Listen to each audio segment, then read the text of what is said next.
এটা পুরোপুরি জনতার শক্তির উপর ভিত্তি করে, জনসমর্থনের উপর ভিত্তি করে গঠিত একটা দল কিংস পার্টি নয়। যখন দেখা যাবে যে রাষ্ট্রের অর্থ ব্যবহার করে, রাষ্ট্রের বিভিন্ন সুবিধা ব্যবহার করে আপনি পার্টিটা করছেন, পার্টিটাকে ফিল্ডে জায়গা করে দিচ্ছেন, রাজনীতিতে বিভিন্ন ধরনের সুবিধা করে দিচ্ছেন, তখন আপনি বলতে পারেন যে হ্যাঁ, এটা কিংস পার্টি।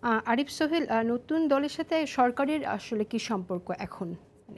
এখানে ডক্টর মোহাম্মদ ইউনূস যে কথাটা বলেছেন ছাত্রদের রাজনৈতিক দল কেন্দ্রিক, এটা বরং দল গঠনের প্রক্রিয়াটাকে আরও ট্রান্সপারেন্ট করে ফেলেছে। এবং ডক্টর মোহাম্মদ ইউনূস নিশ্চয়ই বোকা নন। প্রথমত তাকে আমরা কেউ ওই অর্থে অনৈতিক মনে করি না। যদি করতাম তাহলে দেশের সকল জনগণপন্থী রাজনৈতিক দল তাকে সমর্থন দিয়ে প্রধান উপদেষ্টা আসনে বসাতো না আগস্ট মাসে। এবং তিনি বোকা, এটাও মনে করার কোনো কারণ নেই। তাহলে তিনি প্রকাশ্যে এটা বলেছেন, এটা আসলে কি মিন করে?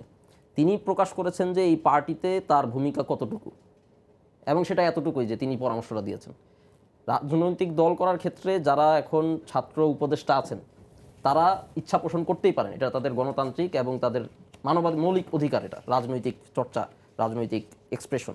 সেই জায়গা থেকে তারা ডক্টর মোহাম্মদ ইউনূসকে এটা জিজ্ঞেস করতেই পারেন। এবং ডক্টর মোহাম্মদ ইউনূস নিশ্চয়ই তাদেরকে বলবেন না যে তোমরা গুপ্ত সংগঠন করো, তিনি বলবেন যে তোমরা একটা ওপেন প্ল্যাটফর্ম করো, পলিটিক্যাল পার্টি করো, পলিটিক্যাল প্রসেসে অংশ নাও। খুবই স্বাভাবিক ব্যাপার। কোনো একটা গ্রুপ যদি একজন রাষ্ট্রপ্রধানকে এসে বলে যে আমরা পলিটিক্স করব দেশে, তাহলে আমরা কি করব এখন, অবশ্যই সেই রাষ্ট্রপ্রধান ওই গ্রুপটাকে এই পরামর্শই দিবেন যে আপনারা পলিটিক্যাল পার্টি করেন। এছাড়া কি অন্য কোনো পরামর্শ তার দেওয়ার অপশন আছে? তিনি যদি গণতন্ত্রে বিশ্বাসী একজন রাষ্ট্রপ্রধান হন। তাহলে ডক্টর মোহাম্মদ ইউনূস যখন বলছেন যে তোমরা পার্টি করো, তাহলে এইটা বলে উনি কোনো অন্যায় করেন নাই। এবং উনি এখানে এই কথাটা বলার মাধ্যমে রাষ্ট্রযন্ত্র কোনোভাবে পার্টি গঠনের প্রসেসে সম্পৃক্ত এরকম কোনো কিছু বোঝা যায় না। তাহলে এটা কিংস পার্টি হওয়ার বা ভাই যে আশঙ্কাটা করছেন সেই আশঙ্কাটা করার কিন্তু এখানে জায়গাটা নাই। কখন জায়গাটা তৈরি হবে? যখন দেখা যাবে যে রাষ্ট্রের অর্থ ব্যবহার করে, রাষ্ট্রের বিভিন্ন সুবিধা ব্যবহার করে আপনি পার্টিটা করছেন, পার্টিটাকে ফিল্ডে জায়গা করে দিচ্ছেন, রাজনীতিতে বিভিন্ন ধরনের সুবিধা করে দিচ্ছেন, তখন আপনি বলতে পারেন যে হ্যাঁ, এটা কিংস পার্টি বা এখানে রাষ্ট্রযন্ত্র যুক্ত। ডক্টর মোহাম্মদ ইউনূসের ব্যক্তিগত পরামর্শ যেটুকু আমরা শুনেছি, এটা পার্টিকে কিংস পার্টি প্রমাণ করে না। সেটা করতে হলে আপনাকে রাষ্ট্রযন্ত্রের ইনভলভমেন্ট দেখাতে হবে। তো সেই প্রশ্নে আমি নিজেই বলি, যেহেতু প্রশ্নটা আসবে, অনেক খোঁজাখুঁজি করেছেন আমাদের সমালোচকেরা। একটা হচ্ছে ইনসিডেন্ট তারা পেয়েছেন, সেটা হচ্ছে পিরোজপুরে। সেখান থেকে বাস নাকি রিকুইজিশন দেওয়া হয়েছে সরকারিভাবে। পরবর্তীতে যখন খোঁজ নেওয়া হলো তখন দেখা গেল যে সেখানে যারা আহত, গণঅভ্যুত্থানে আহত, তারা এই অনুষ্ঠানে আসতে চেয়েছিলেন, তারা ডিসির কাছে গিয়েছেন যে আমরা তো এখানে অ্যাটেন্ড করতে চাই, আমরা কি করতে পারি। ডিসি তখন তাদেরকে একটা উপায় বাতলে দিয়েছেন। এই পুরো প্রসেসে রাষ্ট্রযন্ত্রের পক্ষ থেকে কোনো সেন্ট্রাল পলিসি ছিল না।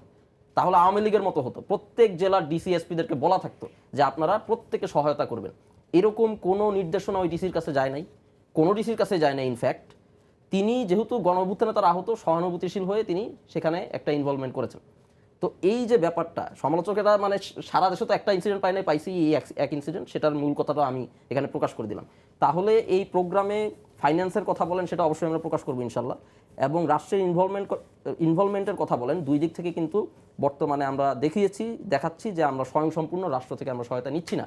তাই রাষ্ট্রযন্ত্রের ইনভলভমেন্ট ছাড়া এই পার্টিটা যে দাঁড়াচ্ছে সম্পূর্ণ ছাত্র জনতার উপর ভিত্তি করে, এবং যেখানে ক্ষমতা ছেড়ে এসে আমাদের একজন ছাত্র উপদেষ্টা তিনি আমাদের দলের প্রধান হয়েছেন, ক্ষমতা ছেড়ে এসে খুবই symbolic, not only symbolic, realistic জায়গা থেকেও এটা আসলে জনতাকে বেছে নেওয়া, ক্ষমতার ঊর্ধ্বে উঠে। এটা পুরোপুরি জনতার শক্তির উপর ভিত্তি করে, জনসমর্থনের উপর ভিত্তি করে গঠিত একটা দল কিংস পার্টি নয়। মাসুদ কামাল, আপনি এই বিষয়ে কিছু বলবেন কিনা? না, ঠিকই আছে, ওর যা বলছে আমার তো দ্বিমত হওয়ার কিছু নাই। যে এই দেখেন, যে রাষ্ট্রীয় কোনো রকম প্ররোচনা ছিল না, আদেশ ছিল না, তারপরেও পিরোজপুরের ডিসি সাহেব একটা কিন্তু সিগনেচার করে একটা রিকুইজিশন লেটার কিন্তু দিয়েছেন, তাই না?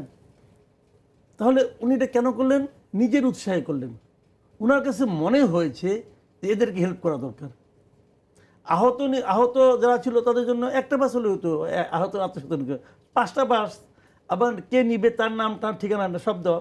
তো উনি করেছেন কি, নিজ থেকেই করেছেন। এই যে নিজ থেকে করাটা, এটা হলো কি আমাদের দেশের আমলাতন্ত্র, প্রশাসন তাদের মজ্জাগত, নিজ থেকেই।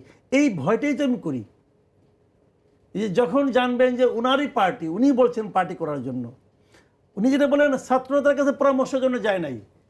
ছাত্র যদি পরামর্শের জন্য যাইতো তাহলে ছাত্ররা বলতো না যে আমাদের তো কেউ চিনে না, ছাত্র তো সিদ্ধান্ত নিয়েই যেত আমরা পার্টি করতে চাই। তো উনি আবার তাকে উৎসাহ দিলেন যে তোমাদের সবাই চিনে। তার মানে কি ছাত্ররাই কনফিউজ ছিল পার্টি করা যাবে কিনা, উনি সে কনফিউশন দূর করে দিয়েছেন।